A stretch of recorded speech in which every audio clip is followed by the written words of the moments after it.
Welcome back to another episode of the Fifth Quarter Podcast. I'm your host, Marcus Jones, the Bluff City Cowboy, coming to you live from Memphis, Tennessee. And today we are continuing with our free agent breakdown, where we'll discuss all of the most recent Dallas Cowboys pickups, and we will go over our top 5 positions of need as we enter draft season. So, past couple of weeks have been surprisingly active for the Cowboys. I know there's a lot of mixed feelings about whether or not people like the moves or not. We've talked about quite a few of them last week. We'll talk about the ones that have happened since last Wednesday on our last airing. But before we do that, I see those views are starting to get larger. So let's match those likes with those views. So if you're watching right now, be sure to hit that like button. You can like, you can love, you can even hate. We'll take any engagement we can get here at the Fifth Quarter Podcast. And for you guys who are watching, it looks like most of you guys right now are watching between X and the DC4L Facebook group. So for you people who are joining us from X, when you get a chance, find your way over to Facebook. Go to the DC4L Facebook group. A lot of great activity going on there, a lot of prizes, a lot of giveaways, a lot of great Cowboys dialogue. And as always, we keep you guys up to date with all the latest news and notes and all things Dallas. Also, you can find me at Bluff City Cowboy on Facebook also. And then if you get a chance, for you Facebook people as well as you X people, you can go on over to YouTube. Find DC4L Facebook group on YouTube. Hit that subscribe button. Also, while you're there, go find me at Bluff City Cowboys. Hit that subscribe button as well. Also, hit that bell so you'll be up to date with all the latest Cowboys videos that I'll be posting. So we got quite a bit to talk about tonight. We'll do a quick recap of all the free agent signings made last week, and we'll talk a little bit about the free agent signings that were made since last week. And then from there, once we have a look at the entire list of transactions, then I will give you guys my top 5 positions of need as we enter draft season. So for you guys who aren't really familiar about how the offseason works, free agency is normally broken into 3 waves. The first wave is week 1. That goes from 2 days before the league opens, which is the legal tampering period, all the way up until that first Friday. That's when you see most teams get the most active. Teams are releasing players. Teams are signing players to fill holes. Teams are making trades for guys who they want to move in another direction from, either because of expected draft needs or because of salaries. Now, week 1, that's when all the compensatory picks are decided. And we did a full breakdown about how compensatory picks work last week. So to give it to you guys in a nutshell, anytime a team has a player who becomes a free agent, they didn't get cut, their contract expired.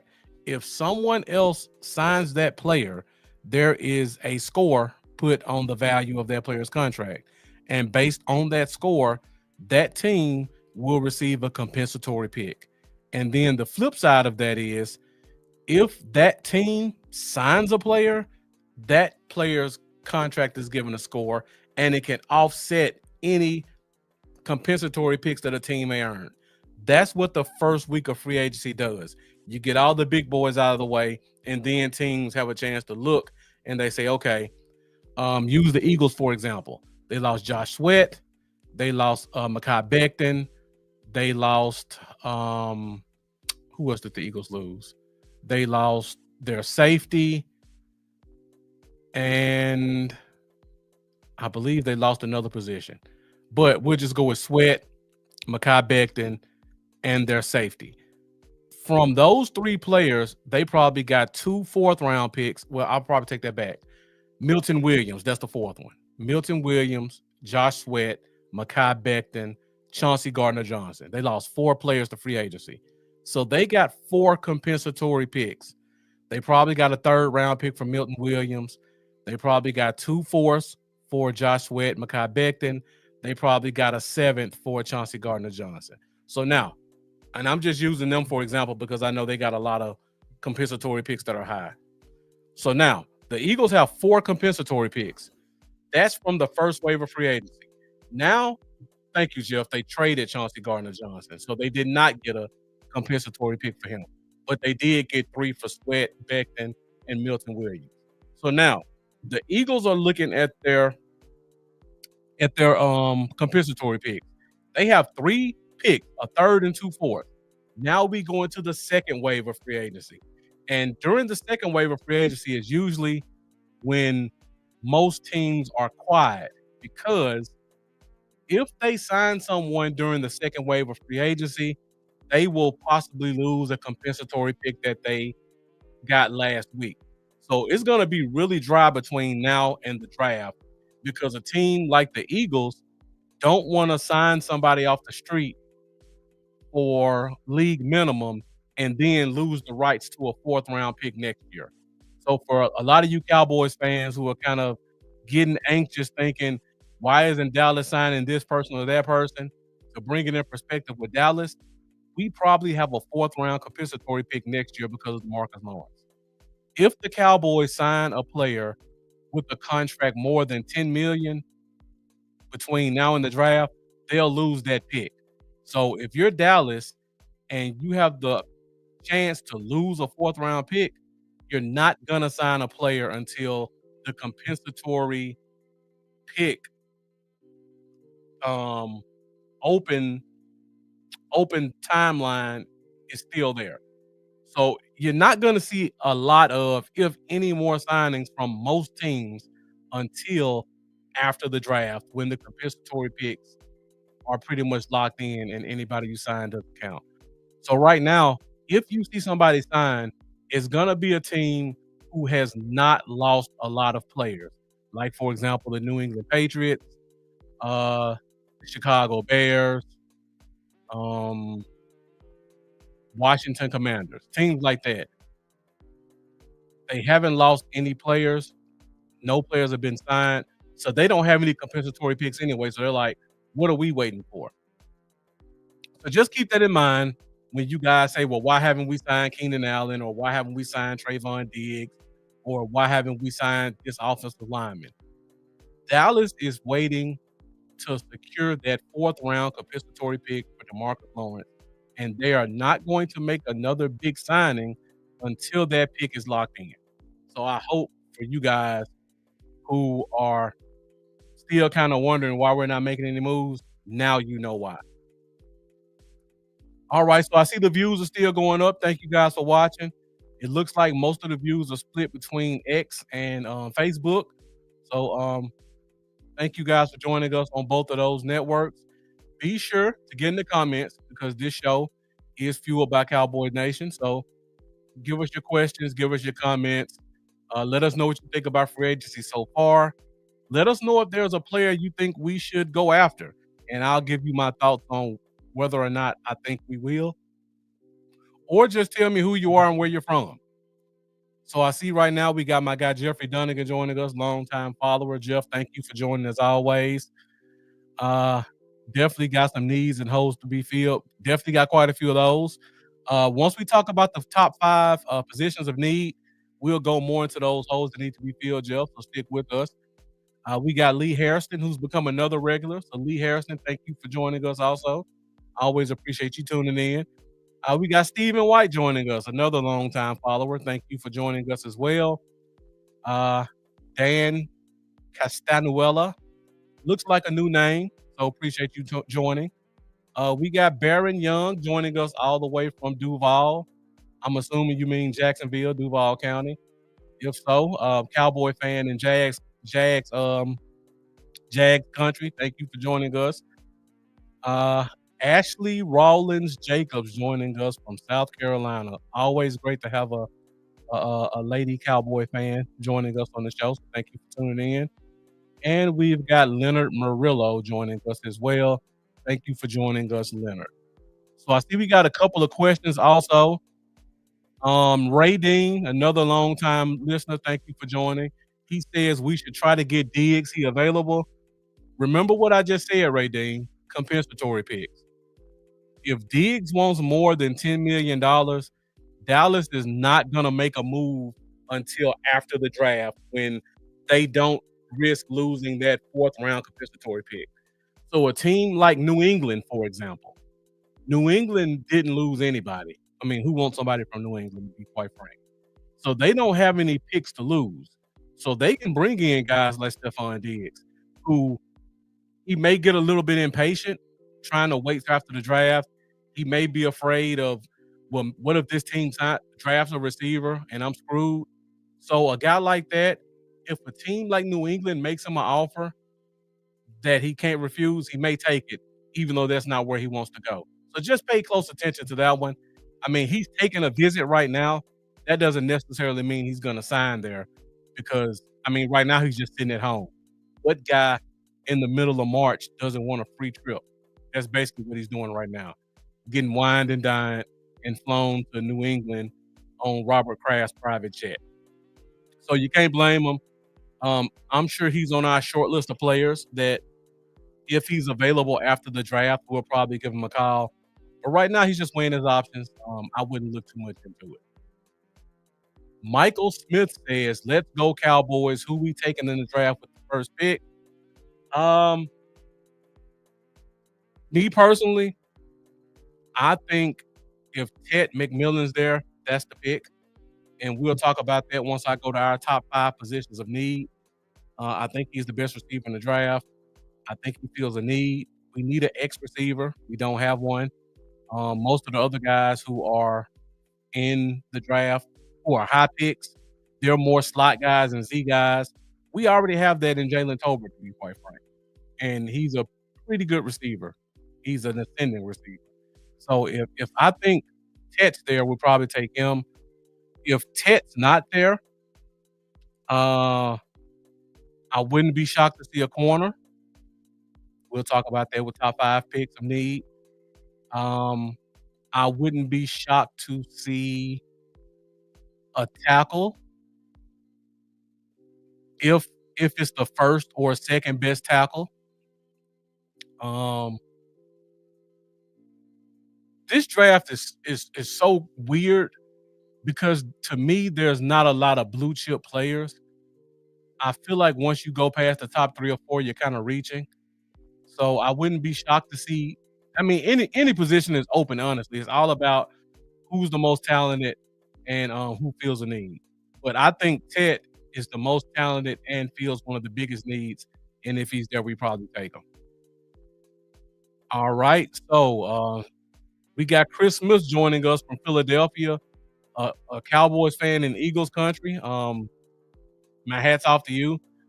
Leonard Murillo joining us from Carlsbad, New Mexico. Thank you for joining us all the way on the West Coast. We got Baron Young joining us. Allen for the X. I'm assuming you mean Keenan Allen. Like I said, wait till after the draft. Once those compensatory picks are locked in, then you'll probably see some more movement if we don't take a receiver high. Kelly Finglass, thank you for joining us. Another lady Cowboy fan. Always a pleasure to have you guys here. Jeff says, if we draft Ted, I don't think we pursue Diggs. Now, Amanda and I talked about this last October. Diggs wants to be in Dallas. That's one of the reasons he asked to be traded to Houston. He wanted to be close to his brother. He wanted his mom to not have a lot of travel going between seeing both of them. He's at the tail end of his career. He's coming off a major injury.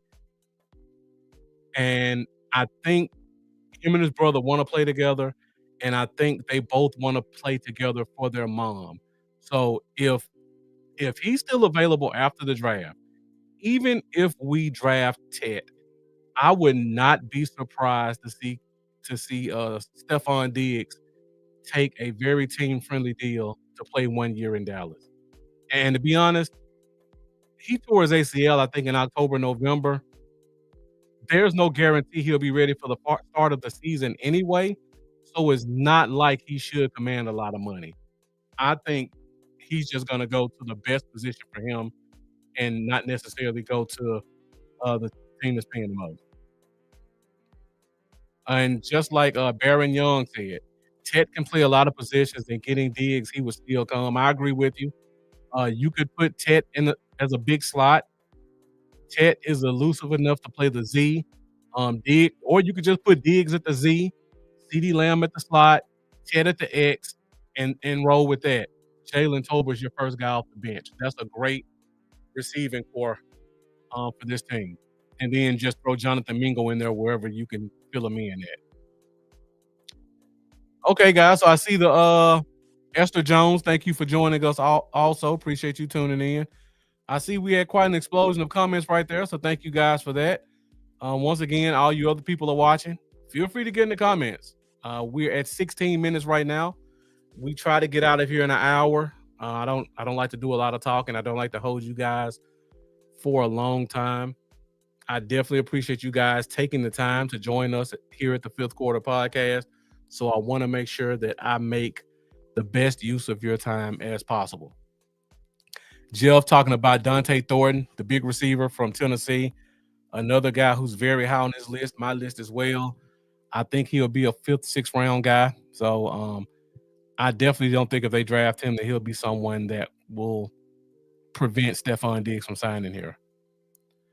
Bob Thibodeau, thank you for joining us. Baron Young talking about Hampton in the second round from Iowa. We're gonna have a special guest on the show in the next couple of weeks, and he's gonna give us his top 10 running backs. Should be a great show. His name is Dominique White. I'm sure if you guys are avid on X that you've seen a lot of his comments. He's very intelligent. Makes great tweets. Also was a former member of Pick Six Sports over with BJ Nix and the crew. So he's gonna come in and tell us about his top 10 running backs. And once he does that, we'll go a lot more into who's gonna be available first, second, and third rounds, because I feel like just listening to fans talk, sometimes fans aren't really looking realistically at who will be available at certain spots and how many teams really are going to draft a running back in the first and second rounds. Baron Young, I am with you though. Hampton may not be there in the second. I think he's borderline. I could see him being the second or third running back taken. I think somebody's going to fall in love with Travion Henderson.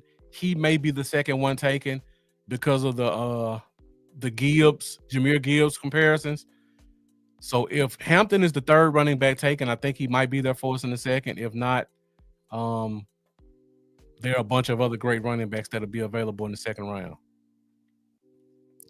All right, guys, so we're at 19 minutes. Let's go ahead and get into it. Let's do a quick recap of last week's show where we talked about all of the free agents, and then we'll look at the ones that have been signed since we did our last show. So let's go ahead and take a look at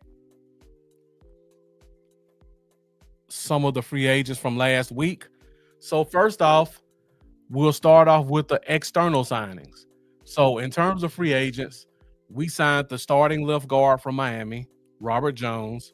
We signed the defensive tackle from the Jets, Solomon Thomas. We signed Patrick Turner, former first-round pick from the New Orleans Saints. We also signed Javonte Williams, running back from the Denver Broncos. And we signed linebacker from Chicago, Jack Sanborn, who played and was drafted by Matt Eberflus. And then in terms of trades, and William Wiggins, thank you for joining us. Appreciate you tuning in. In terms of trades, we traded for former first-round pick Kaiir Elam from Buffalo, and we also traded for former first-round pick of the Chargers by way of the Tennessee Titans in Kenneth Murray Jr., I believe. So we were very active early last week. That happened during the show. And then also we had a couple of internal signings of guys who are retained on the team. So we signed Oso Odigizua to the big contract. We re-signed Brock Hoffman for basically league minimum. Kavontae Turpin got $6 million a year as a wide receiver slash kick returner. Tyus Wheat, defensive end, re-signed on a team-friendly deal. CJ Goodwin re-signed on his annual veteran minimum deal. Wanye Thomas signed on a veteran minimum. Marquise Bell got a pretty nice contract considering he hasn't been a long-time starter at the position. We re-signed our long snapper Trent Sieg and our punter Pat Angerer. So once again, we were very active during last week in the first wave of free agency. And Baron Young says, I really like Murray. He can be a sneaky good trade. What I'll say about Murray, Kenneth Murray is, I hate to use this comparison, but honestly, I think it's one of the best ones I could use. Kenneth Murray is a better version of Jalen Smith. That was his comparison for me coming out of college. I think it's a good comparison. When it comes to sideline to sideline, there are very few linebackers that are better than Kenneth Murray. Now, what he does have over Jalen Smith, thank you for putting this up, Baron Young. Baron Young is 100% right. He's not great in coverage, but he's a very smart linebacker. He's a studious linebacker, unlike Jalen Smith. We all heard the stories. So he's going to give you great in-the-box tackling. He's going to give you great sideline-to-sideline tackling. He's a student of the game, so he's not going to be tricked a lot, but he's not so good in coverage. Overall, for the scheme I think we're running, we're going to need a lot from second-year linebacker Maris Leofau, but I feel like he can step up. But in terms of a run game linebacker, Kenneth Murray is going to be amazing. Russell Dyer, we'll talk about that in a second. I see we got one of my church members joining us, Barbara Ingram Williams. Thank you for tuning in tonight. So I definitely appreciate you giving us your input. Happy birthday to John Ross, turning 36 today. Appreciate you joining us here at the Fifth Quarter Podcast on your birthday. And before we move on, it is Brian Anger, my fault. I appreciate that, Richard. It is Brian Angerer. I was thinking about the Colts punter, Pat McAfee, and I just got them mixed up. My mistake. So before we move on, longtime listener Mendoza, who, if you guys watch any Cowboys podcast online, you've probably seen him in the comments giving great feedback and just killing it no matter where he goes. He just had the birth of his son today. So Mendoza, congratulations to you and your girlfriend. Son was born today, happy and healthy. So be sure to enjoy the time with your son and be sure to raise him up right. Go Cowboys. Russell Dyer. I just want us to draft T-Mac or Hampton or Genty, I'm assuming. I would be happy with any of those as well. It's definitely going to be interesting to see how that goes. William Wiggins says predictions for second wave. Let's go ahead and go through the signings that we've made since last Wednesday, and then I'll go to your question, William. So, in terms of re-signed players, we just re-signed Israel Mukwamu, cornerback, to a league minimum deal. We also signed Dakota Shepley, center, who was on our practice squad for several years. He was re-signed on a league minimum deal. And in terms of external transactions, we just signed Miles Sanders for a league minimum deal from the Carolina Panthers. And we also signed Paris Campbell to a league minimum deal. Yeah, we all love Izzy. We definitely need another cornerback with some length who's good at a cover too. So I think Israel fills a lot of gaps. I think for some reason, Mukwamu was given a bad rap under Dan Quinn. He never got the opportunity to play, even though we all think he was a very good player. So I hope he gets his chance now. So in terms of the second wave, William Wiggins, the second wave, I don't think we do anything because I feel like right now is the second wave. That's between the first week of free agency and the draft. Now, the third wave is after the draft. That's when all the teams have signed their players, all the teams have drafted. Now you're going to start seeing teams cut some big name players. And then the teams who have their compensatory picks locked in, you're going to see them start to be active making moves. So if we want to talk about the third wave of free agency, I would say whether we draft Tet or not, I think we're going to sign another receiver. It's going to be a guy with a name you guys recognize. It could be Stephon Diggs. It could be Brandon Cooks returning. It could be some receiver from a team who drafts a receiver who has to let a guy go. But I think you're definitely going to see another wide receiver. There were rumors that Dak and Lamb were recruiting Cooper Kupp, and Seattle just made him an offer he couldn't refuse, and I don't blame him.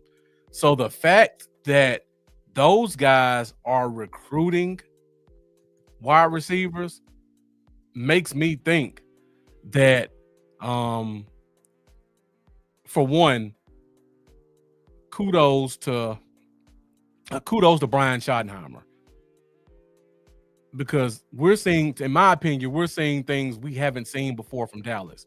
We've seen coaches actually get to go and draft and sign guys that have been their former players. We've seen them sign and trade for guys who fit the scheme, and it's not just a guy who just became available and is like a square peg in a round hole. Secondly,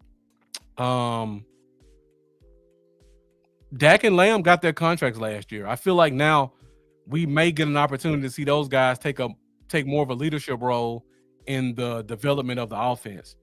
Because before this thing with Cooper Kupp, you never heard anything about an offensive guy recruiting a player to come to this team. So that gives me a good sign of things to come. So I'm expecting a guy like Keenan Allen, who he was a free agent. So they're not going to sign him. I just want to say that again. They are not going to risk losing that compensatory pick to sign a player for more than $10 million until after the draft. Now, after the draft, Keenan Allen is definitely going to be on our short list of players who I think we'll be targeting. I think if Will Hernandez has not signed with somebody, I think that was a no-brainer for all the obvious reasons. I expect to see a defensive tackle signed. I don't have a name off the top of my head. I have to see who gets drafted. But I think there's going to be a defensive tackle signed from anywhere from $6 to $9 million, who's going to come in and compete to be a starter at nose next to Osa. And last but not least, I do expect to see another safety signing. I don't think we're going to go into the season with Hooker and Bale and any of the other safeties we have. I think we're going to bring in another true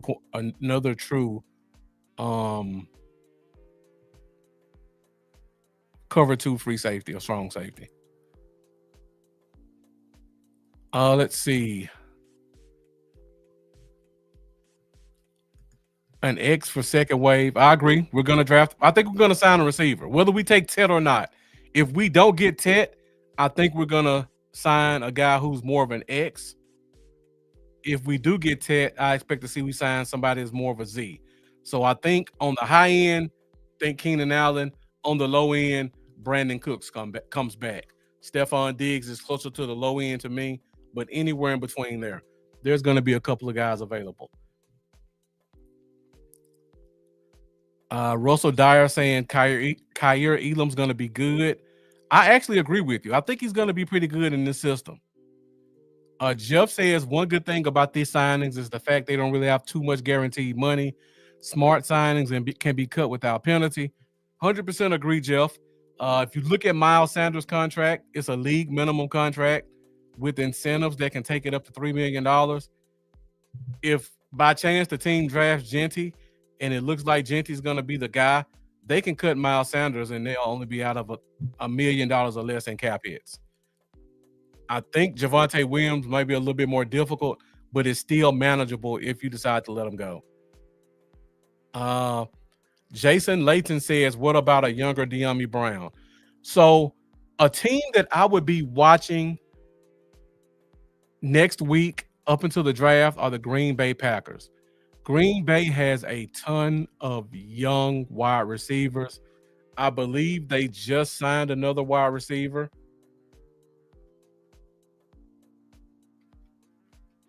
Let's see. I believe Green Bay just signed. They just signed Mecole Hardman, another guy, 6'2", 4.3 speed, 27 years old. If you look at Green Bay's roster, every one of their receivers fits that same mold. All of them between 6'1" and 6'3". All of them are 4'4" and under. And I think they may have drafted all of them the same year or within 2 years of each other. So everybody's contract's gonna expire at the end of this year or next year. They may just decide, you know what, we're gonna cut bait early and let one of these guys go to try to save some money and see if so-and-so can be the guy that we really pay next year. So I would pay attention to Green Bay. So if there's a wide receiver at Green Bay you guys really like, I would pay attention to see who gets cut. Let me just look at their list. Romeo Dobbs, I think he may be safe.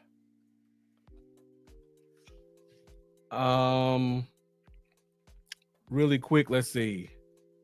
Green Bay Packers. Jaden Reed, I think he's safe. Romeo Dobbs, I think he's safe. Dontavian Wicks, he has some spurts. I think that may be a guy that gets cut. 6'2", 200 pounds, 4.4 speed, had 400 receiving yards last year. Those are pretty good stats for a second-year guy.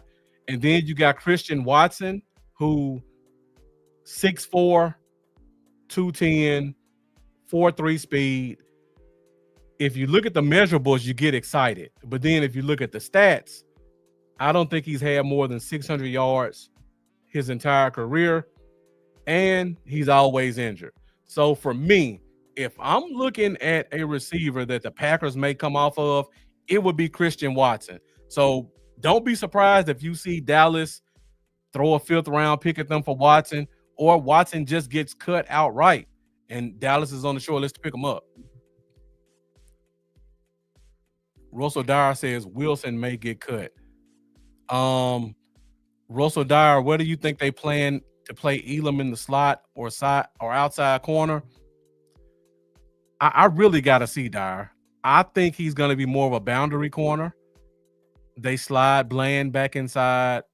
They let Carson and Mukwamu play the other side. You put Bland back in his best spot. I think Elam, while he has the height, weight, and speed, I think he's a better boundary corner in a cover 2 than inside. Baron Young says Sanders is a terrible signing. He is a wide receiver back, and Dak don't really check down. I have to disagree with you, Baron Young. We talked about this a couple of weeks ago on the show. Let me go back to my slide. I talked about the coaching scheme. And I talked specifically about all of our new position coaches. So it's not that one. I think I may have deleted it. But when you talk about our running back coach has a certain style. Think of Melvin Gordon and the running back who was with the Chargers, Austin Eckler. He likes versatile backs. He likes backs with a wide receiver and running back background. He likes backs who are explosive and are fast processors. When I think about all of those traits, Javonte Williams and Miles Sanders both fit those traits. Now, you say Dak doesn't like the check down. I would argue and contend that the scheme didn't allow him to. Because if you go back to Zeke's rookie year, Dak was checking down to Zeke often. Zeke had 40 receptions his rookie year. And then after that, his second year has dropped, and every year after that, his receiving and receptions decreased. I don't know if it was because of the scheme or because Zeke was getting slower and slower, but Dak likes to check down to the running back. And if you go back to January when we talked about the scheme, it's going to be a lot of check downs to running backs in this game. Miles Sanders fits that perfectly. Javonte Williams, even though he's a power back, he's had 40 receptions every year except for the year he got injured. So both of our running backs are versatile and are able to run in between the tackles and catch the ball out of the backfield. So I would disagree, Baron Young. I think that's what our coaches like. Now, you talk about he doesn't have the burst. I'm not going to argue with you there. He definitely doesn't have the burst. But in terms of being a versatile running back, I think that's what they want. William Wiggins says, what's your opinion on Mingo? So I don't know if you guys know this, but I was born and raised in Mississippi. My hometown is 30 minutes from Ole Miss. I went to Ole Miss in college. I've been following Ole Miss football since I was 9 years old. So any big player that comes out of Ole Miss, I'm going to know a whole lot about him. What I will say about Mingo is, Mingo, I hate to use comparisons, but it's the only way I can describe him. Mingo, to me, is a worse version of Debo. He's a quick hitch, slant, screen pass, bubble screen type running back. He can't go in the backfield like Debo, but all that other stuff behind the line of scrimmage, that's where he thrives. He's not going to give you a lot of routes. He's big, he's physical. I don't think he's nuanced enough to win at the line in the NFL. So I think he has to go to the Z and hope that he can win off the line of scrimmage. If given an opportunity, I think he can contribute, but I do not see him as a starting wide receiver.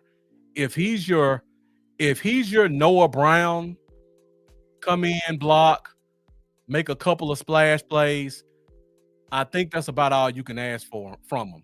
If he gives you any more than that, I'll be surprised. And just looking at the roster right now, he's not going to outsnap CD. He's not going to outsnap Tolbert. Turpin just signed a big contract. He's going to be more involved in the offense. And we're going to draft and or sign a wide receiver at some point. He's going to be your fourth wide receiver at best, more than likely fifth or sixth. So even if he does get a chance to contribute, there's not going to be a lot of opportunities out there for him. So I think he's a decent player. He's not anybody I would rely on to be one of our stars. Jason Layton asked the question, and I see you guys are really leaving comments, so thank you for that. Once again, make sure you guys hit that like button. If you're watching from YouTube, make sure you subscribe. I'm going to put my YouTube link in the comments, so any point during the show or after the show, if you like what you heard, just take a few seconds, hit that subscribe button. I really appreciate it. Jason Layton asks, will Dallas defensive moves be enough to focus on wide receiver, basically offense? I think at linebacker we've done enough. Eberflus runs a lot of nickel, so you only really need two guys on the field. You've got Sanborn, you got Murray, you got Leofow. You can probably squeeze something out of Damone Clark, and at some point at the end of the year, you're going to get Overshown back, even in a limited role. I think we're going to end up signing Shaq Leonard at some point too, so be aware of that. So I think linebacker's good. I like the Solomon Thomas move. I think he's going to bring a lot to this defense. So I think 3 tech and both defensive ends are good. We have to get a backup / upgrade from Mozzie. So we have to get a better nose tackle. We have to get a better safety. And I think we definitely need to get at least one more reliable corner. So I think a lot of that stuff could be done in the third wave of free agency. So as of right now, I think defensively we've done enough to focus on offense in the draft. Sam Perez says, I believe there are a handful of nickel DBs in the 5th round that can start right away. I'm right there with you, Sam Perez. I think this is a nickel corner draft. I don't see a lot of big outside outside corners other than the 2 dudes from Texas and the 1 from Michigan. Everybody else is kind of like a nickel guy to me. Baron Young. I'm not arguing with explosiveness. That's an argument you can have. I'm just saying in terms of a versatile back, I think they want versatility in their backs. I'm not saying Miles Sanders is going to start. He may not make it out of training camp, but he's their ideal height, weight, speed. He can catch. He can run between the tackles. That's all they need right now. And before I move on, let me say this, because I feel like fans they take too much stock in who signed in free agency. Everybody we signed is not being brought in to be a starter. They're not being brought in to replace somebody. Sometimes they just need to fill a roster spot. You got to have 4 running backs. We had 1 going into the start of the regular season. We signed 2 more. There's 1 more spot left. We could fill 2 more spots with the draft and cut one of these guys. You can't go into the draft with only 1 running back on your roster. For one, it pretty much handcuffs you to have to take a running back in the draft. And for 2, it gives away your strategy when you go into the draft, and teams who may need one, who would normally stay where they are, they're going to jump you. Similar to what team was that jumped us in the draft? The Buffalo Bills. We didn't have any tight ends on our roster. What did Buffalo do? They jumped us to take a tight end because we did not fill that hole in free agency. Had a glaring need there.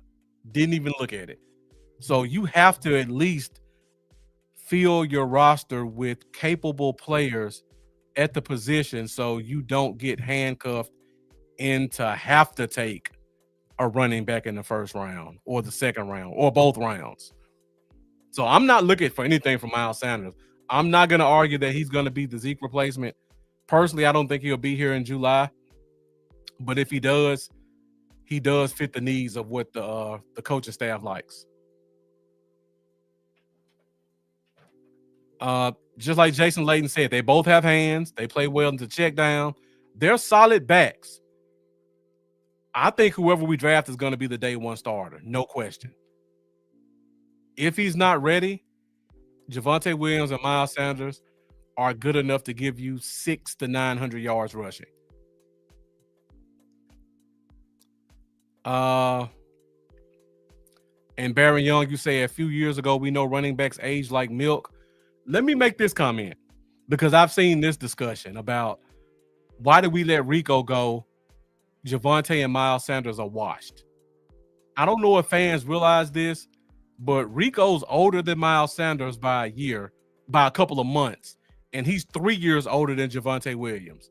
And by the way, if you look at their careers, which they've all been in the league around the same amount of time, Miles Sanders and Javonte Williams have 4 times the rushing yards that Rico Dowdle has. So I'm just confused by why fans think that an older running back who's had less production is amazing, and that guys who are younger, who've been more successful in the league, are not going to be able to do anything. It just amazes me with that. I don't understand it. Let's see. We definitely need to upgrade from Mozzie. Jason Latham, once again. Great questions, Jason Latham, by the way. And once I go through all these questions, we'll go through my top 5 positions of need because I'm pretty sure we're going to have a lot of arguments with that one. I see those views still keep climbing. So a lot of you guys are watching from X. So people from X, thank you for tuning in. Let me go ahead and put my YouTube in the comments.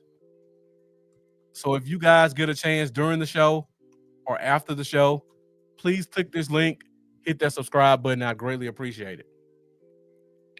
All right. So Jason Layton says, how would you prioritize our offensive needs in the draft? I'm going to put a star next to that, Jason Layton.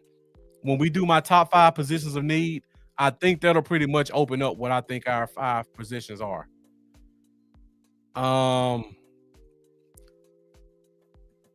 William Wiggins saying, I always like to get vets for the line and tight end and draft running back, wide receiver, linebacker, DBs. I agree with that. I always like to draft the instinctual positions. Those are the positions where if you're fast, if you're explosive, you could pretty much get by and be pretty good. But a position like tight end where you have to know how to block, offensive line, you have to know how to block, you have to know how to play next to professional offensive linemen. I want those guys to be veterans. I don't want to throw a guy in there who's never played before. Let me take that back. I don't want to take a guy out of college who played guard and move him to tackle or center. I don't want to take a guy who played tackle and move him to guard and then expect him to be successful like we did with Guyton last year. Guyton played right tackle his entire life. Fans expect him to be able to come into the NFL, completely switch sides, and be great. That's not realistic. So I would prefer to bring in vets on my offensive line and at the tight end position because I need guys who know how to block NFL players. Now, my running backs, that position is all instinct. If you run a 4.4 and you have a 36-foot jump and your 3 cones under 7 and you don't fumble, chances are you're going to be a pretty good running back. Same thing for wide receiver. Same thing for linebacker, unless you're a Mike. Well, I need you to be a little bit more, have a little bit more above the neck. DB, long arms, 6'1", good feet. You may not be Trayvon Diggs, but you will be fairly successful in the NFL. So I'm with you. Let's draft those young guys who need athleticism to be successful, and let's take the more cerebral, more experienced guys in the trenches as free agents. Yep. Got to use the bodies to get past camp. I agree. All right. They do still have Lepke. I consider Lepke a fullback, so I don't count him in the running back room. I think we saw him get a couple of carries this year. I think last year. I think this year he's a blocker, 100%. Yep. The Eagles with Goddard. Same thing. We just lost.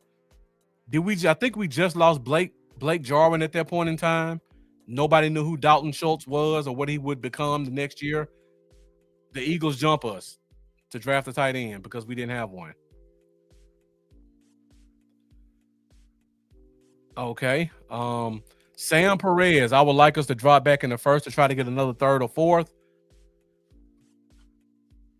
Don't be surprised to see us trade back a couple of picks. I'm watching Pittsburgh closely. I just do not see them going into the regular season with Mason Rudolph. If they don't work this thing out with Aaron Rodgers, they're going to be desperate to get a top 15 pick. So I'm paying close attention to Pittsburgh. We may end up trading back to 18, 19, or 20 if one of our guys isn't there, or Pittsburgh just makes us an offer we can't refuse. Jason Layton saying a few of these early pickups are rotational guys, but Solomon, Murray, and Fowler are starter ready. I agree. They all were starters where they came from. They all were successful. I think Thomas is going to be more of your Tyrone Crawford type guy, Swiss Army knife. He's going to play a little end, going to play a little 3-tech, going to play a little nose. If you need him to start in a pinch, he can fill in for maybe a game or so. But I think he's going to be more of a a veteran leader who knows the scheme and can mentor the younger guys. But Murray and Fowler, I think those are both day one starters. Yep, you're right. Buffalo did too. Okay, TC915. Okay with letting Rico go as long as they replace him in the draft. I think that's definitely going to happen. Stephen White saying I think Josh Simmons would fit us. Also, Tyler Booker. I think both of those guys are very capable tackles. I'll be honest. I have no clue where tackles are getting drafted at this year. There could be two tackles in the top 10. All the tackles could fall out of the top 20. I have no clue. If we trade back, I definitely think tackle will be in play. If the cupboard is bare at 12 and we can't move out, I think tackle will be in play.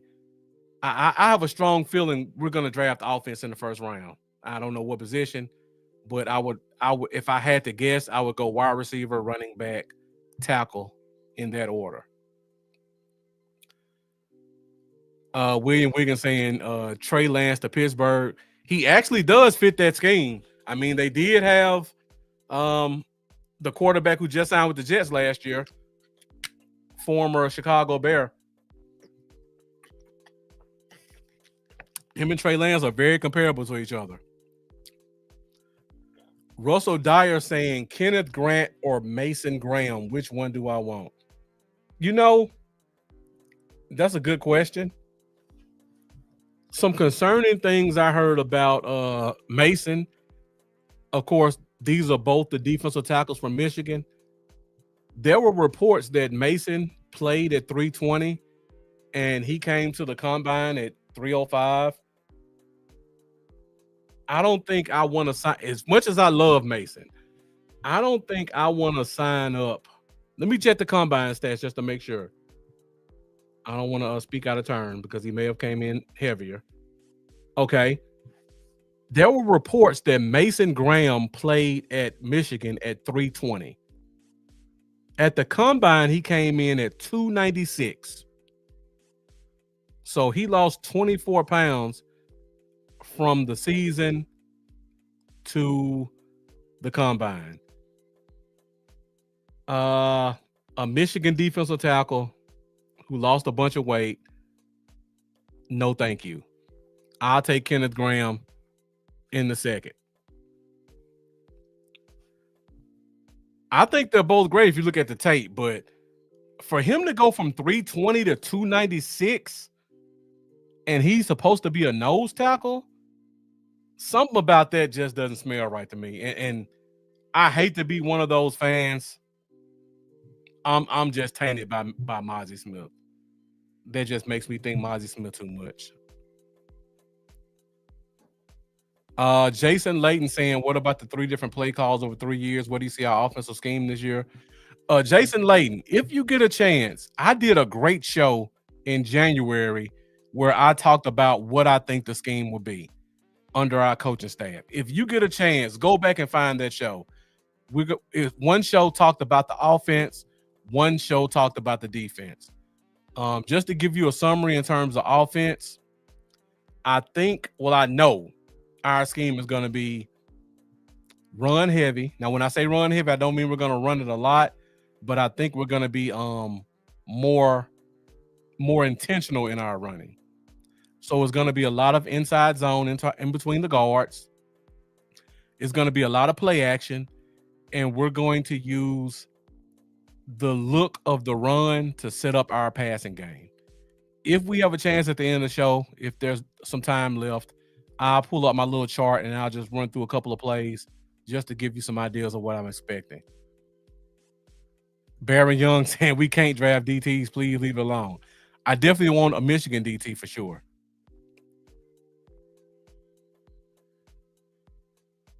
Yeah, appreciate that, Jason. Be sure to check that show out. I think it was really informative about where I think the offensive scheme will go. All right, we're at 55 minutes. The views are still holding strong. Thank you guys who've been joining us. Um, let's get those likes up a little bit more. So if you guys haven't done so already, hit that like button. Now, let's go ahead and go into what I think our top 5 positions of need are as we enter the draft. I know I'm going to get a lot of pushback on this, but let's go ahead and get into it. Now, before I give my top 5 positions, let me give my criteria of what I looked at when I determined the top 5 positions of needs, because we all have wants. Russell Dyer, thank you for that. I really appreciate it. We all have wants of what we want. We all want the Cowboys to take another receiver. We all want the Cowboys to get another corner. We all want to see a guard to replace Tyler Smith and move him to tackle, or replace Zach Martin in general. We all have those wants. There are certain positions where, based off of how the roster is constructed, the team is going to stick with what they got, and then we have to look elsewhere. So, a couple of criteria that I'm looking for in terms of needs. How many returning players are there to that position? How many of those guys were prior year starters?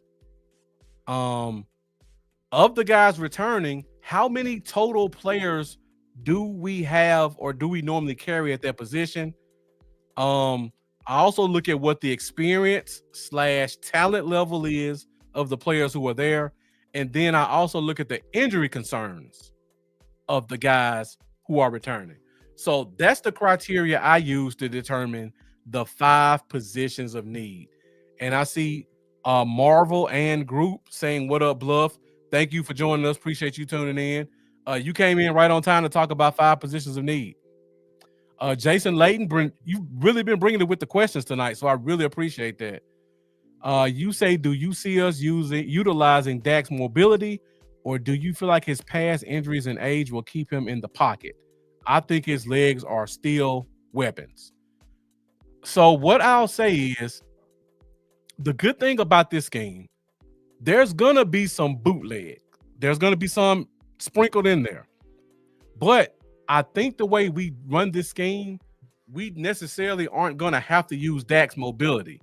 The scheme is going to be more about making the run game look like runs than having the quarterback get out of the pocket. You're going to see a lot more quick throws. So it's not going to be any more long developing 5-second plays where the tackles have to block an end for 5 seconds and Dak has to scan the field. Everything's going to be quick. It's going to be bam, snap the ball, fake the handoff. By the time Dak gets to his back foot, all the receivers should be at their spots.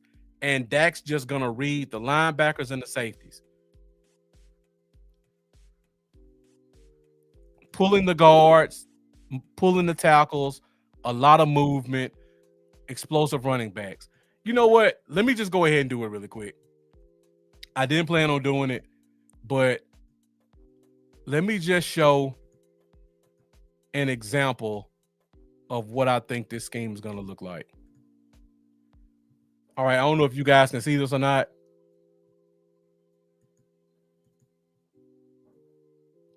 So this is just a little diagram I put together, and I'm only going to show a little bit Jason Layton. So this is a basic formation, 11 personnel, 1 tight end, 1 running back, 3 wide receivers.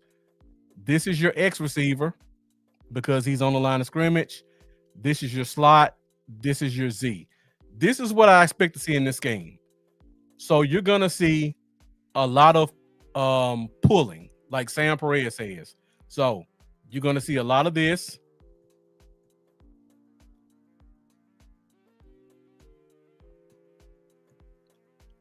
This guy pulling, bam, running back coming right here.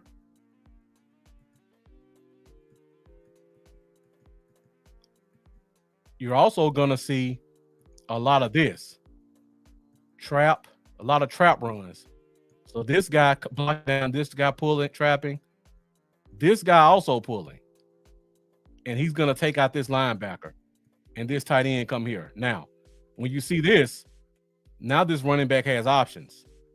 He can go here. He can follow this guard. He can follow this guard. He can take the edge. Now, that's the run game. I think you're going to see a lot of pulling, a lot of trapping, a lot of guard movement. This is where the pass game comes in. So let's say we've been running the ball successfully, right? So now Dak's going to play action. This running back is going to fake like he's getting the ball. Instead of getting the ball, he's running that route. Now, you've got this wide receiver who's going to be taking this. This tight end is going to be coming here, splitting inside the safety. This slot or this Z, it's more than likely going to be the slot. You're going to see him running more drag routes across the field.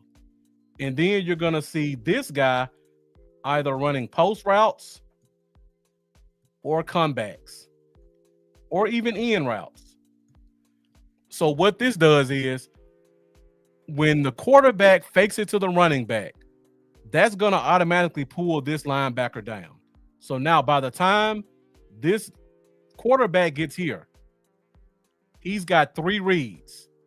If this linebacker comes down, he's throwing it right here to this tight end or this guy right here. Either or. It depends on what this safety does.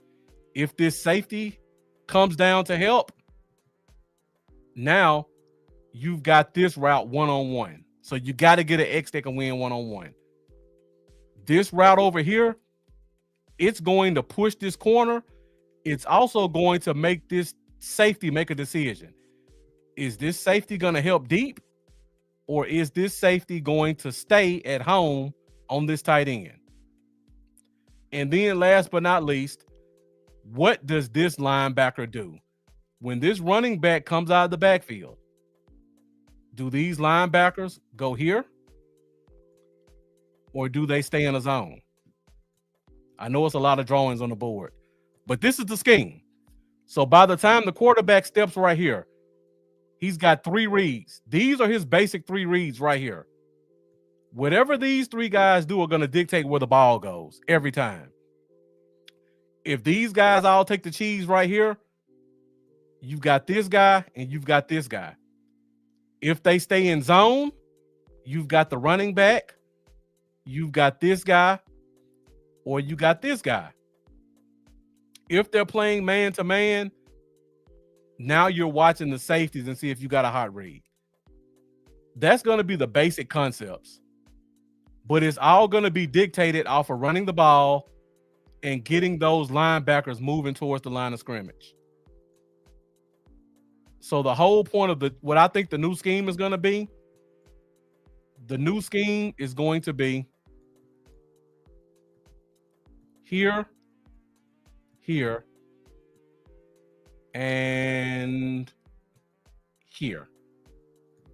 These 3 guys are going to determine what routes are open. So that's what makes having a talent right here so important, because this guy's going to be getting a lot of one-on-ones because this safety is either going to be dropping down or he's going to be playing deep. So you need this guy to be able to win on the inside or up the field or on the post. Same thing with your Z. Your Z is going to be pressing a lot right here. He's either going to be pressing or you're going to see some dig routes if you get those linebackers moving this way. Or you're going to get some comebacks. Because once again, if you're running the ball this way and you got these linebackers moving here, now we're reading this safety. So the linebackers are going this way, right? Because the running back's going here and running this route. What does this safety do?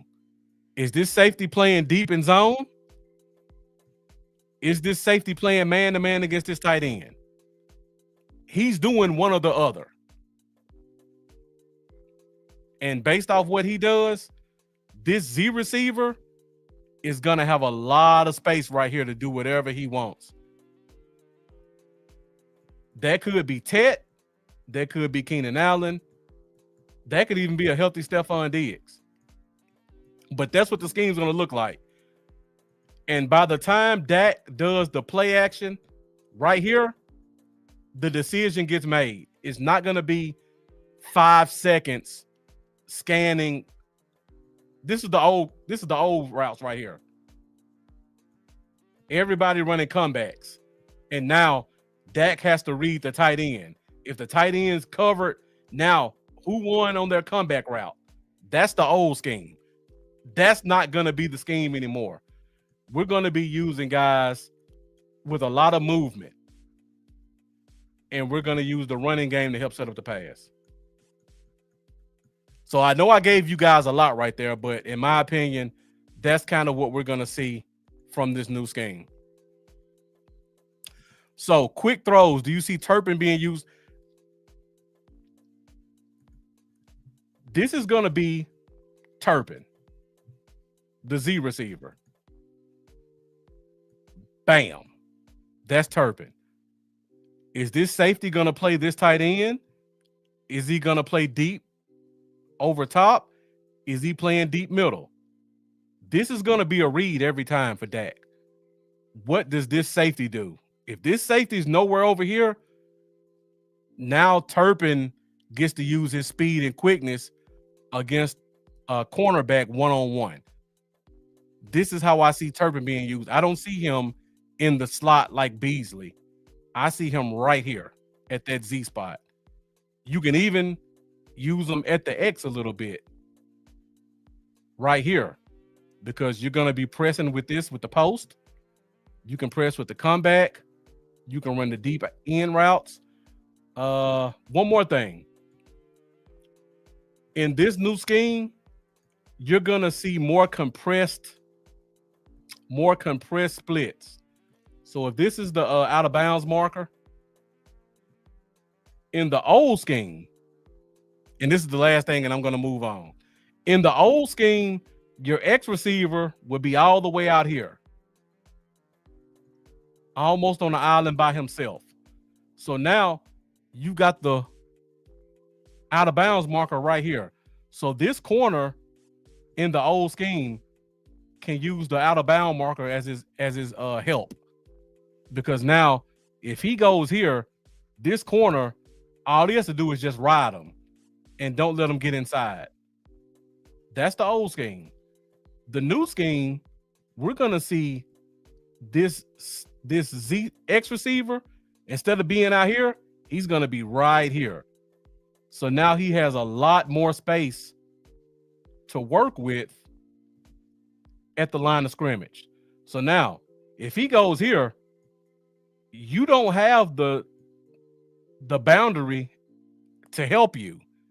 He can still run this out and have enough room to get a tight throw in. He can go. He has a two-way go. It's almost giving the Z receiver or the X receiver slot capabilities, because now you have enough space to work on the outside if you want to.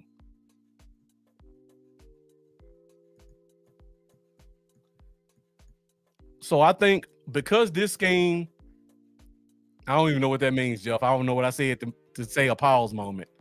But because this scheme is going to be quicker throws and quicker reads, you want quicker wide receivers. So I feel like it's going to help Turpin be more active. And I think that's why they gave him $6 million, because we're going to see him used a lot to press this safety or to win some one-on-one matchups quickly. Okay, I see what the pause moment was for now. All right, guys, let's go ahead and get into it. But I had to do that. Great questions, Leighton. Great questions, Jason Leighton. I didn't plan on doing that again, but I just wanted to show you guys that to give you a idea of some of the stuff you'll see in this scheme and why it's going to be so successful. So let's get into it. Top 5 positions of need. Now, the number 5 position of need, I think, is running back. So we just talked about it. Our returning running backs. Let me go back again, just to make sure we're all on the same page. My criteria for the top 5 positions of needs. How many returning players do we have at that position? How many of them have been starters? How many total players do we need at the position? What's the experience level of the players? Those are my main criteria to look at when I'm trying to pick these positions. So now we look at running back. We look at the guys who are returning.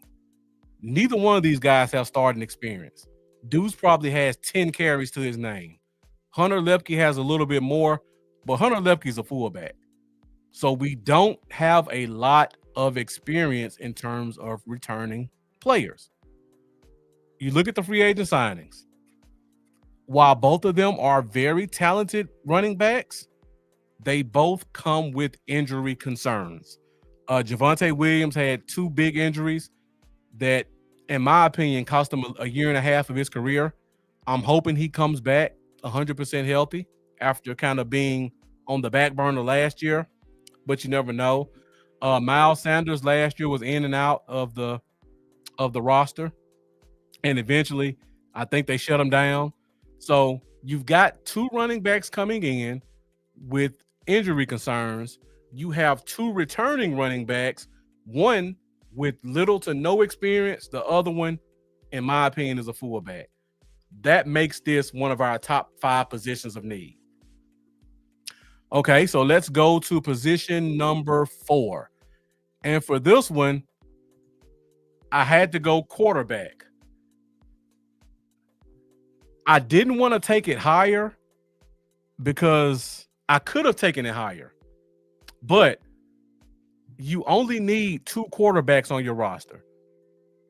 Dak Prescott is your starter. Will Grier, in my opinion, is a capable backup. He has several years of experience.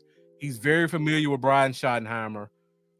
If he had to step in, I think he could do what we need him to do. So the only reason I didn't put this position higher is because no matter what happens, if Dak gets hurt, we're screwed. There's nothing we can do to solve that position. I think it's a position of need because I think we need to upgrade the backup. But at the end of the day, Dak's coming off a major injury. If he's not healthy, we're done for anyway. So it's definitely a position of need. But even though we need a guy, I don't know how much that guy could do to keep us afloat. Michael Lawrence Sr. asked the question, if we draft center, BB will move to guard. Do you agree with this? Somebody made a comment earlier about Baron Young said if Will Hernandez come, then he stays at center. Michael Lawrence, that's pretty much where I am right now. I got to see what happens with Will Hernandez, because if he comes in and plays guard, then Hoffman and BB are both competing at center, in my opinion. So I don't think the draft will determine who moves to guard. I think the third wave of free agency will. I saw you guys went to quite a few guard comments while I was talking about the scheme. William Wiggins says BB is staying, had a great year as a rookie. Russell Dyan saying that's what they're saying. Brock Hoffman at center. William Wiggins saying Hoffman at guard. William Wiggins also saying Hoffman replacing Martin. You know what? I think both of those guys are very capable at center. So I think you can go either way, at center or at guard. The only problem that I see is, and if you guys have been following the show for a while, we talk about this all the time. All offensive linemen are not versatile. Some guys can play guard or tackle or center. Sometimes it's harder for guards to go to left or right guard, left or right tackle. Cooper Beebe played his entire career left guard. I don't know if he can transition to right guard. I assume he can because he was very talented, but sometimes you just never know these things. Um, him transitioning to center may have been easier for him transitioning to right guard. I don't know. I know Hoffman's comfortable at right guard. So if you look at it, um, it all depends on BB's comfortability at moving from left side to right side. We know that the offensive line coach for the Cowboys was the former Kansas State uh, offensive line coach, so he's very familiar with Cooper BB. So it really all depends on whether or not BB is comfortable at right guard. I don't know, but I will say this: if Will Hernandez comes here, they're both competing for center. Jeff says Jameis Winston could lead us to the promised land. I think Jameis Winston is a very talented quarterback. I don't think Jerry Jones would allow that type of personality in our locker room. If Winston had the personality that could sell tickets, I would say yes. But Winston is a, and I'm not saying this in a negative way.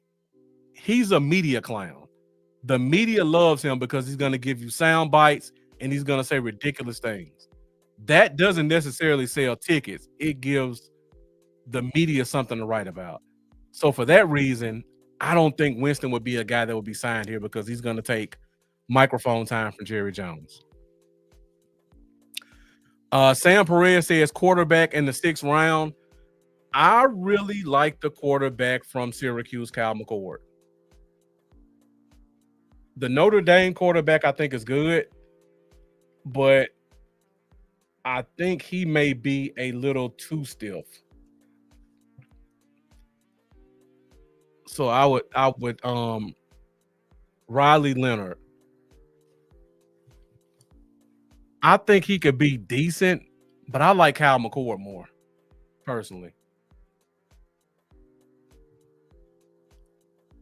All right, so that's position number 4. Let's go ahead to position number 3. We're at an hour, 18 minutes. We're going to get out of here in a few minutes. So let me guys know what you think about the positions I'm going through, and then we'll close the show out. Position number 3, 2 and 1. I did a lot of thinking about these. I could have gone in so many other ways. Surprisingly, 2 of these positions are already full of players, but I still feel like they're a position of need. So position number 3 is wide receiver. As you guys can see, we've got a full house. We normally only keep 6 wide receivers. We have 1, 2, 3, 4, 5, 6, 7, 8. We have 8 receivers on the roster currently. So technically, if they like Lamb, Tolbert, Turpin, Mingo, we could go into the season like this. And to be honest, I would not be surprised if we go into the season with all 7 of these wide receivers returning to the team and Paris Campbell being on the practice squad. I would not be shocked. But what I will say is I just gave you guys my thoughts about the scheme. I think you're going to want a guy with some experience at the Z position who can beat that one-on-one matchup. And remember, and Jeff, we've had this discussion before about guys being a slot. The more I think about it, when I talk about us bringing those splits in some more and giving the receivers more of a two-way go, you could technically bring in another guy who played the slot and put him at the Z because he's still going to have that two-way go he has in the slot position, but now he has it outside on an island, and he's still off the line. So I'm expecting to see another receiver being brought in. I could see Tolbert getting slid down to wide receiver 4 if we bring in a guy talented enough. Him and Turpin are probably going to rotate in and out. Honestly, Mingo could not play a snap, or Mingo could be our starting X. I don't know. We'll find out as the season progresses. But I definitely think we do need a wide receiver who can get open quickly. I don't see that on the roster right now. So while in terms of the amount of players, we have that. I just think the need for the talent is extremely high. Jason Layton saying, I'm thinking Scatterboo is going places. Sam Perez saying Scatterboo won't fit our scheme. In terms of being a dual threat running back, I can see him fitting our scheme. I don't think he's explosive enough, though. That would be my only concern. I don't know what his 40 is. I don't know what his broad jump is or his 3-cone. But I don't think he's explosive enough to press the line of scrimmage to bring those linebackers down. But if you're looking for a guy who can be a decent runner, decent catcher, I wouldn't be shocked to see him get drafted here. He wouldn't be our first running back drafted, but I wouldn't be shocked to see him drafted here 5th round. Because honestly, I think he's a 5th round running back, regardless of what other people think. All right, so position 3, wide receiver. Position number 2, I have cornerback. Again, another position. We go into the season with 6 guys. We have 8 right now. The reason I put this at position number 2 is because number 1, Trayvon Diggs may miss half the season. He may miss the full season. Kemen Hall, the guy who really stepped up in the preseason, he could be out for the season. So now you're down 2 guys. I don't want to see Andrew Booth anywhere near a defense. So you take Diggs and Hall out. Elam, again, my criteria. The experience level of the players.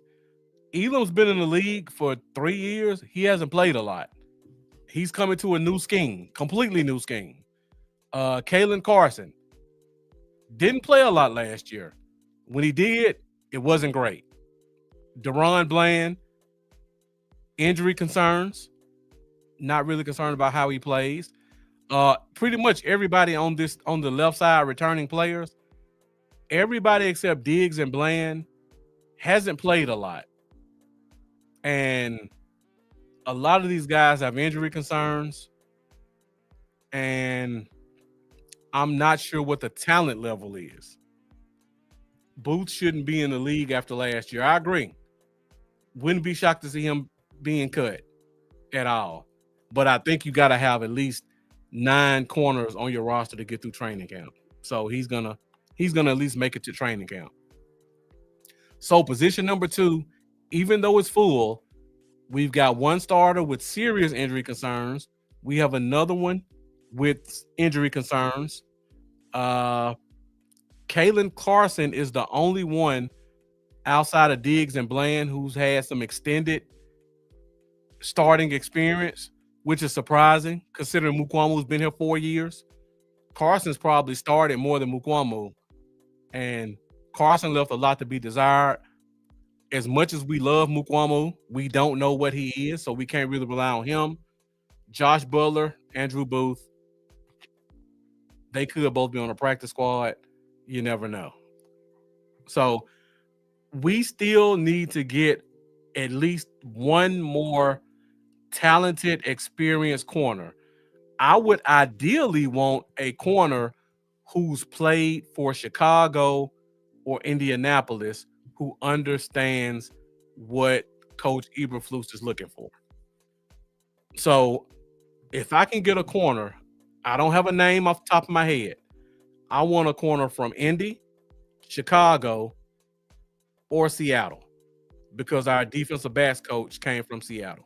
So I want a guy with experience who understands what we're looking for. I think one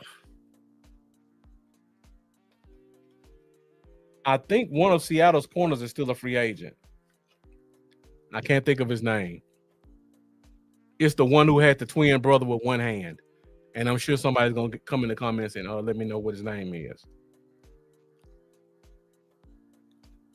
What is that corner's name? Somebody's going to tell it to me. The corner that played in Seattle for all those years. He had a twin brother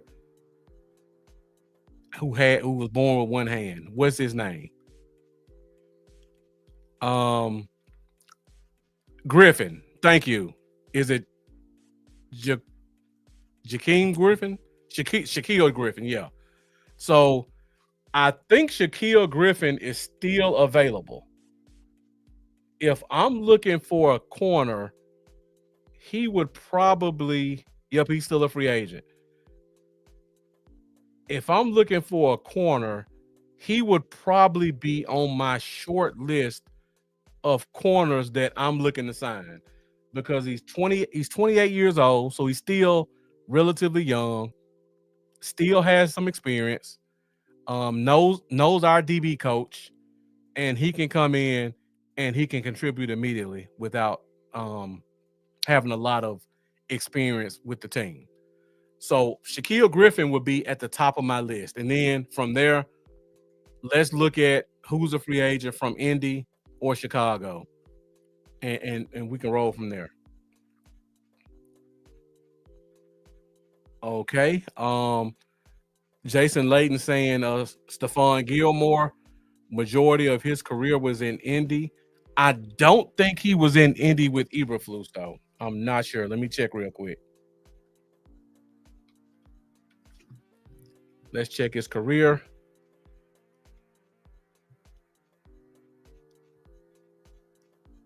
Give me 1 second. Computer's loading kind of slow. He was only with the Colts for 1 year, and that was 2022. So he did play 1 year with Eberflus. 34 years old. Um, if the deal was reasonable, he can come in and play some cover too.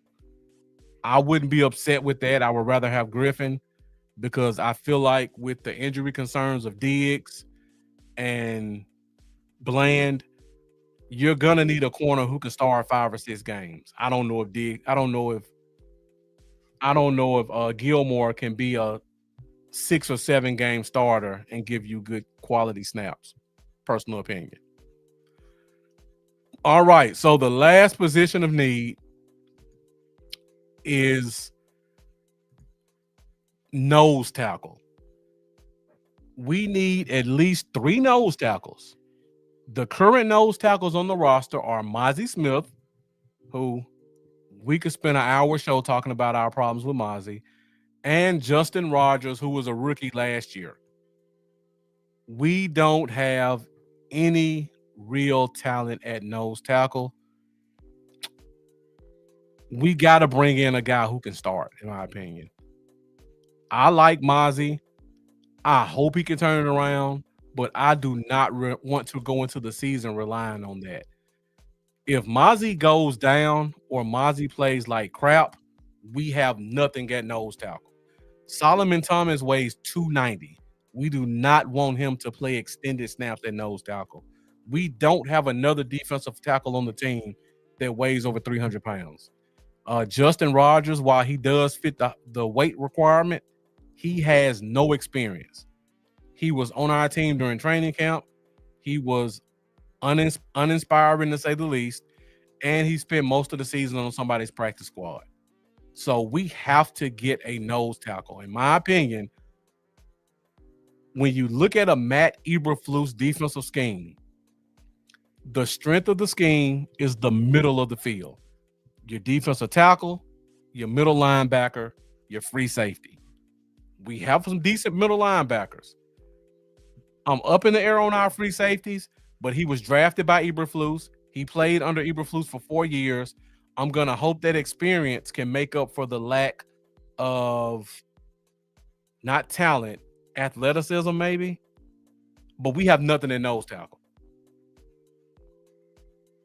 Unlike in Dan Quinn's scheme, where the defensive end was the engine that started everything up, in Eberflus's scheme, your nose tackle and your 3 tech open it up for everybody else. So you have to have a defensive tackle group that is able to hold their own and penetrate up the middle of the field.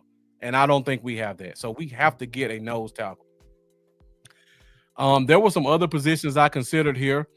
Of course, I considered left tackle, but again, Tyler Guyton, while he had a bad year, he did get a full year of experience at the position. Um, like I talked about earlier this show, when you talk about offensive lineman, it's going to take them some time to get used to playing in an NFL scheme. And he did change positions. So I'm going to assume he plays a little bit better. If he doesn't, I like Asim Richards. I think he's capable to fill in at left tackle if we needed him to. The guy Robert Jones that we signed from Miami, he can play left tackle. So I think we have decent bodies there, and plus you're playing next to a all-pro guard, so I think that helps a lot. You really just need more continuity there than real talent. I did consider guard, but we just talked about that. There was a whole debate going on about whether Hoffman or Beebe will play guard. We know Tyler Smith's good. Want to talk about that. But between Hoffman and Beebe, and then you have TJ Bass, we've got adequate competition at right guard that I think one of those guys have enough experience and talent to fill in and be a decent starter. And if all else fails, we got Robert Jones. He can play right guard also. Right guard and left tackle were the only positions I considered in terms of position of need. I know some people are going to say right tackle. I personally am not concerned about Terrence Steele. He's played in the league for several years. He's had some good years. He's had some bad years. What I do think is going to help Terrence Steele this year is we're going to change our scheme. So we are no longer going to have Terrence Steele blocking defensive ends for 5 or 6 seconds. If you cut that down from 6 seconds to 3 seconds, I think you're going to see a much, much better Terrence Steele. And by the way, this scheme is going to rely on us running the ball more. And Terrence Steele had a top 15 PFF run blocking grade. So this team and this scheme is going to accent his strengths, just like Russell Dyer said. The scheme will help him. So I'm not as concerned about right tackle as I would have been if McCarthy was still here. Also, we drafted the big kid last year at Louisiana Tech. He was on injured reserve last year. I like him a lot. And then once again, we still got Asim Richards. We still got Robert Jones. I think they could play. I think he could play right tackle also. So we have options there. Michael Lawrence asked a question, and I think after this question, we'll get out of here. Looking at Spot Rat, we have a $41 million salary cap. Can we afford one more sign or use the money extended for Parsons? So, Michael Lawrence, if you look at the way contracts are written, let me see, do I have an example from my old show? I had a contract example, but let me just say this. If Micah Parsons signs a contract, even if he's the highest paid defensive end in NFL history, him signing a contract this year will give us more cap space because of the way contracts are structured. So if Micah Parsons were to sign a contract tomorrow, he would probably give us anywhere from $10 to $15 million more in cap space this year. So in terms of Micah Parsons, the salary cap number doesn't matter. In terms of other players, just like Russell Dyer said, we save cap space by signing him. We save cap space by signing Micah Parsons this year. In terms of other players, unless we sign a player to a 1-year contract, if it's anything more than 1 year, anybody we sign, their cap hit for this year is going to be minimal. So let's say we were talking a lot about Keenan Allen. Let's say Keenan Allen signs a deal 3 years, $30 million, which is what let's look at Cooper Cup actually. Let me see if I can pull it up. So I can show you guys real numbers.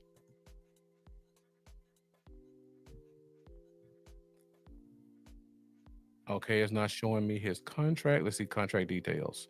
Okay, Cooper Cup's contract details aren't showing up yet. But Cooper Cup just signed a deal for 3 years, $45 million. Now, on the face of that contract is $15 million a year. But if you look at how the contract is structured, he's only going to get paid about $7 to $8 million this year. So while if you look at it at his face and say he's going to take $15 million off the cap, no, that's not the case.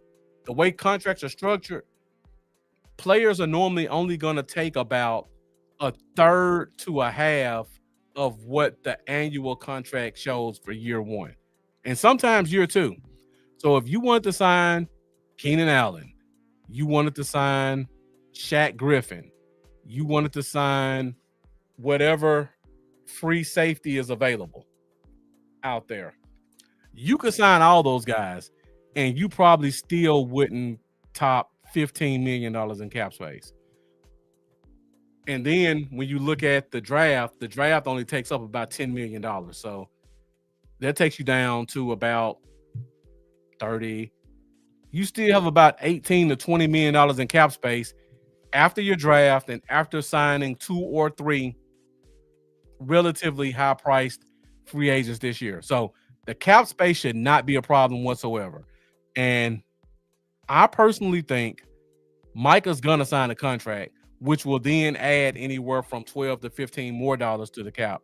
So don't worry about the cap space. The cap space is perfectly fine. We can come in after the draft and still sign whoever we want to fill the rest of the gaps that we may have, and we'll still be good in terms of cap space. It just all depends on whether the team wants to fork out the money that it will cost to sign these guys. Because there's a big difference between cap space and money spent. And let me just throw this nugget out there because I don't think fans realize this. When a player signs a contract, the team has to take the guaranteed money and put it in an escrow account. So even though it may be a 5-year contract, again, let's go to Cooper Cup. We just talked about him. Cooper Cup's contract was 3 years, $45 million.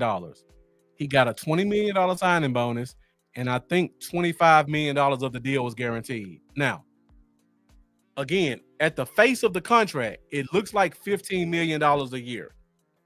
But because of the signing bonus and the guarantees, the Seattle Seahawks have to put $26 million into an account, cash, that cannot be touched or allocated anywhere else. So when you see these players signing contracts for, like Dak's contract, 4 years, $240 million, 110 is guaranteed. Jerry Jones has to put $110 million into an account that cannot be accessed except by Dak Prescott whenever those triggers hit for those guarantees to be paid out. So when you hear the Cowboys talk about cutting up the pie and paying the dollar amounts, that's what he means. He means the lump sum of money that he has to take out of his personal bank account and put into an escrow account. He doesn't mean cap space, because cap space is never a problem, because the cap is basically not real numbers.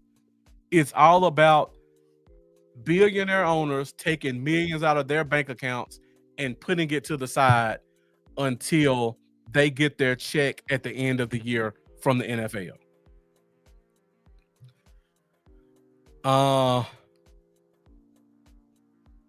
Russell Dyer saying, I say Parsons signs before the draft. I think it's coming too, but we'll see. Michael Lawrence saying Parsons is more important for the defense, so you have to start over from scratch. I don't see a scenario where he doesn't get signed this year. Honestly, I don't think we play the franchise tag game with Michael Parsons. All right, last comment. You see him sign a team deal to get another edge rusher or defensive specialist? No. If Micah Parsons were to sign a team-friendly deal, right now, the going market, thanks to Max Crosby, for a defensive end is $40 million a year. If he were to take a team-friendly deal, that deal would not be less than $38 million. That's my opinion. He may not go for the highest paid defensive tackle ever, defensive end ever, and pass Max Crosby, but he's definitely going to get paid market value. So let me look at Myles Garrett contract. So Myles Garrett was the one that signed for $40 million. My mistake. Let's look at Max Crosby's contract. So Max Crosby's contract is... Sorry, my computer's going slow right now. Max Crosby's contract is $35 million a year. Myles Garrett's is $38. I think Danielle Hunter just signed a $36. So yeah, I'm with you, Russell Dyer. He's signing anywhere from $37 to $39. Now, what I think the caveat would be is he's gonna either get the most signing bonus or the most total guaranteed. I don't see him just coming out of this without having one number being the best. So Myles Garrett has $60 million as a signing bonus, guaranteed at signing. His signing bonus is $21 million for Myles Garrett. Let's look at Max Crosby's signing bonus. And I think this will kind of give us the number.